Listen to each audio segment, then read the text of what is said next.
ఐచాన్ ఐచాన్ ఐచాన్ ఎక్కడికి వెళ్ళిపోయింది? వావ్, ఎంత అందంగా ఉన్నాయో. బోచాన్, ఈ సంవత్సరం కూడా మా అమ్మ నాన్నల మైనపు బొమ్మల్ని నువ్వు తయారు చేసావా? చాలా థ్యాంక్స్ బోచాన్. అది సరిగాని బోచాన్, ఇంతకీ ఐచాన్ ఎక్కడికి వెళ్ళిపోయింది? ఐచాన్ ఎక్కడికి వెళ్ళిపోయిందో ఏంటో.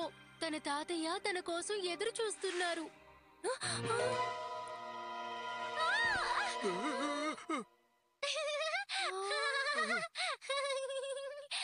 నానకో మేడం, ఇంత పెద్ద పిరికివారని నాకు తెలీదు. ఐచాన్, ఇలా నన్ను భయపెట్టదని నీతో ఎన్నిసార్లు చెప్పాను? ఓహో, ఈ మధ్య నన్ను ఎదిరించి మాట్లాడుతున్నా.